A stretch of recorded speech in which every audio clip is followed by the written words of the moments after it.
ಪ್ರಸ್ತುತ ಕರ್ನಾಟಕ ರಾಜ್ಯ ಸರ್ಕಾರ ಮುಖ್ಯಮಂತ್ರಿಗಳು ಸಿದ್ದರಾಮಯ್ಯನವರು ನಮ್ಮದು ಅಹಿಂದ ಸರ್ಕಾರ, ನಾವು ಸಾಮಾಜಿಕ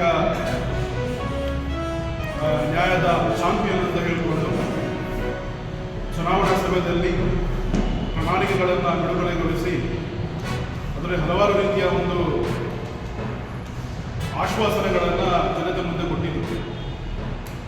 ಇದರ ಭಾಗವಾಗಿ ಇದೇನು ಹಿಂದಿನ ಸರ್ಕಾರ ಅಲ್ಪಸಂಖ್ಯಾತರ ಮುಸ್ಲಿಂ ಸಮುದಾಯದ 4% ಮೀಸಲಾತಿ ಏನಿತ್ತು ಅದನ್ನು ತೆಗೆದುಹಾಕಿ ಸಂವಿಧಾನ ವಿರೋಧಿ ನಡವಳಿಕೆಯನ್ನು ನಡ್ಕೊಂಡಿತ್ತು. ಅದನ್ನು ನಾವು ಮರುಸ್ಥಾಪನೆ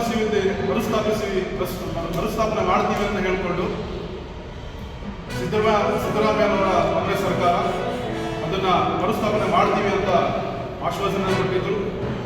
ಆದರೆ ಸರ್ಕಾರ ರಚನೆಯಾಗಿ ಅವರಿಗೆ ಇಡೀ ಮುಸ್ಲಿಂ ಸಮುದಾಯದ 92% ಭಾಗ ಅವರಿಗೆ ಮತವನ್ನು ಕೊಟ್ಟು ಅದಾದರೂ ಕೂಡ ಇವತ್ತಿನವರೆಗೂ ಅದರ ಒಂದು ಚಕಾರವನ್ನು ಕೂಡ ಮಾನ್ಯ ಸಿದ್ದರಾಮಯ್ಯನವರು ಎತ್ತುತ್ತಾ ಇಲ್ಲ. ಅದ್ರ ಬಗ್ಗೆ ಮಾತಾಡಲಿಕ್ಕೆ ಕೂಡ ಅವರು ಮುಂದೆ ಬರ್ತಾ ಇದ್ದಾರೆ.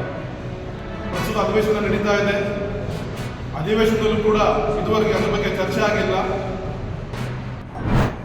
ಮಾನ್ಯ ಗೌರವಾನ್ವಿತ ರಾಷ್ಟ್ರಪತಿ ಅವರಿಗೆ ದಲಿತ ಸಂಘರ್ಷ ಸಮಿತಿ ಬೆಳಗಾವಿ ಜಿಲ್ಲಾಧಿಕಾರಿ ಮುಖಾಂತರ ಒಂದು ಮನವಿಯನ್ನು ಸಲ್ಲಿಸಿದೆವು.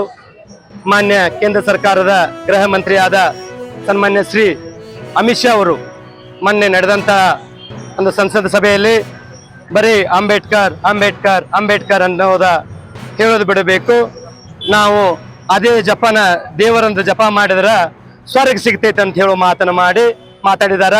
ಅದಕ್ಕೆ ಇಡೀ ದೇಶನ ರಾಜ್ಯದ ರಾಷ್ಟ್ರನ ಅವ್ರ ವಿರುದ್ಧ ಇವತ್ತ ಬಾಬಾ ಸಾಹೇಬ್ ಅಂಬೇಡ್ಕರ್ ಅವ್ರಿಗೆ ಅಪಮಾನ ಮಾಡಿದಾರ. ಅವ್ರು ಮರ್ತಿರ್ಬೇಕು.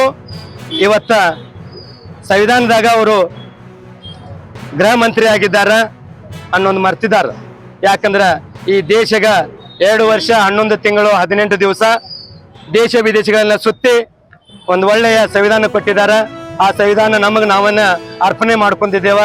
ಅಲ್ಲಿ ಕೀಳು ಭೇದ ಭಾವನೆಲ್ಲ ಮರೆತು ಭಾರತ ದೇಶದ ಎಲ್ಲ ಸಂವಿಧಾನ ಒಂದು ಪ್ರಜಾಪ್ರಭುತ್ವವನ್ನ ಒಕ್ಕೂಡಿ ಹೋಗುವ ವ್ಯವಸ್ಥಾನ ಡಾಕ್ಟರ್ ಬಾಬಾ ಸಾಹೇಬ್ ಅಂಬೇಡ್ಕರ್ ಮಾಡಿದ್ದಾರೆ. ಅಂಥದನ್ನ ಮರೆತ ಬರೀ ಈ ಬಿಜೆಪಿ ಮತ್ತು RSS ಸಂಘ ಪರಿವಾರಗಳನ್ನು ಉದ್ದೇಶಪೂರ್ವಕವೂ ದುರುದ್ದೇಶನೂ ಅಂಬೇಡ್ಕರ್ ಅಂದ್ರೆ ಅವ್ರಿಗೆ ಆಗಿ ಬರೋದಿಲ್ಲ, ದಲಿತರಂದ್ರೆ ಆಗಿ ಬರೋದಿಲ್ಲ. ಏನಿದ್ರು ಅವ್ರದ್ದು ಅಜೆಂಡಾ RSS ಸಿದ್ಧಾಂತದ ಸಿದ್ಧಾಂತದ ಮೇಲೆ ಇವತ್ತು ಅವರ ರಾಜಭಾರ ನಡೆಸುತ್ತಿದ್ದಾರೆ.